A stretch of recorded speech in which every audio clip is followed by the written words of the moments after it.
بسم الله الرحمن الرحيم أعوذ بالله من الشيطان الرجيم بسم الله الرحمن الرحيم الحمد لله رب العالمين والعاقبة للمتقين وصلى الله على محمد وأهل بيته الطيبين الطاهرين المعصومين أما بعد قال الله تبارك وتعالى في محكم كتابه المتين وهو أصدق القائلين وقوله الحق بسم الله الرحمن الرحيم هن لباس لكم وأنتم لباس لهن नाज़रीन किराम साहिब मुहतरम सलाम अलैकुम व रहमतुल्लाहि व बरकातहू। नाज़रीन किराम हुकूक ज़ौजन जे मौजूद ते ॾही निशस्त में तव्हां सां मुखातब आहियूं ऐं शोहर ऐं घरवारी हिक ॿिए जे लाइ अल्लाह ताला जे तरफ़ां हिकु अज़ीम नेमत आहिनि ऐं उन नेमत ते अल्लाह ताला जे हमद ऐं शुक्रियो अदा कयो वञे ऐं ॿिन्हिनि जे लाइ ज़रूरी आहे त हिक ॿिए जो एहतराम कनि ऐं हिक ॿिए जे लाइ बाइस इज़त हुजनि ऐं हिक ॿिए जो ख़्यालु रखनि ऐं हिक ॿिए जे लाइ सुकून हुजनि। जीअं अल्लाह रब्बुल इज़्ज़त जो इरशाद थी रहियो आहे सूरत बकरा आयत नंबर 187 में हुन लिबासुल लकुम व अंतुम लिबासुल लहुन्न, इहे औरतूं तव्हांजे लाइ लिबास आहिनि ऐं तव्हां औरतुनि जे लाइ लिबास आहियो, यानी तव्हां हिक ॿिए जे लाइ लिबास आहियो। लिबास जो कमु इहो हूंदो आहे त बदन खे लिकाए ऐं बदन में जेके उयूब हुजनि उन्हनि खे ढके उन्हनि खे छुपाए। बसि शोहर जे लाइ ज़रूरी आहे त जेके घरवारी जा आइब आहिनि उन्हनि खे लिकाए ऐं घरवारी जे लाइ ज़रूरी आहे त शोहर जा आइब लिकाए। ऐं बाज़ औक़ात इहो थींदो आहे अगरि घरवारी पंहिंजे माइटुनि सां मिलंदी आहे त पंहिंजे शोहर जा तमामु आइब ज़ाहिर कंदी आहे ऐं वरी शोहर जॾहिं पंहिंजे माइटुनि सां मिलंदो आहे त पंहिंजे घरवारी जा तमामु ओयूब ॿुधाईंदो आहे। हालांकि ईअं करण सां न शोहर जी इज़त रहंदी ऐं न ई वरी घरवारी जी इज़त रहंदी।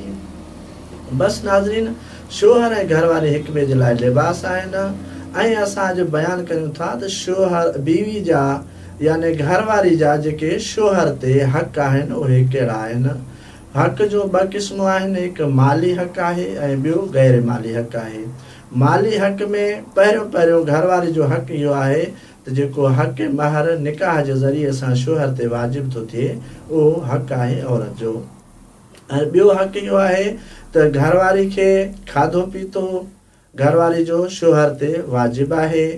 ऐं टियों हक़ इहो आहे घरवारी जो शोहर ते त शोहर घरवारी जे लाइ रहाइश जो बंदोबस्त करे, यानी रहाइश शोहर ते वाजिब आहे। इहे टे हक़ माली आहिनि जेके घरवारी जा शोहर ते वाजिब आहिनि। अगरि जे घरवारी वटि पैसो बि छो न हुजे पोइ बि इहे हक़ जेके आहिनि शोहर ते वाजिब आहिनि।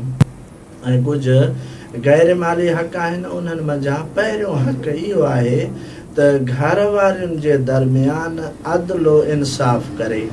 अगरि शोहर जूं ॿ घरवारियूं आहिनि त उन्हनि जे दरमियान अदलो इंसाफ़ करे, यानी राति गुज़ारण में, खाधे पीते में ऐं रहाइश में ऐं लटे कपिड़े में उन्हनि में इंसाफ़ करे।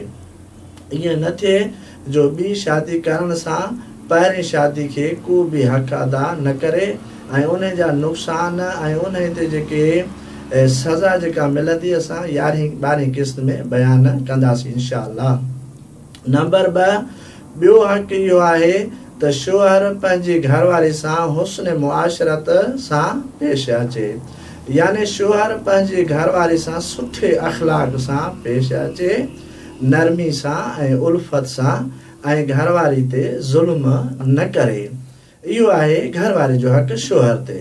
ऐं टियों हक़ घरवारी जो इहो आहे त शोहर इहा कोशिश करे त पंहिंजी घरवारी खे को बि नुक़सान या तकलीफ़ न पहुचाए।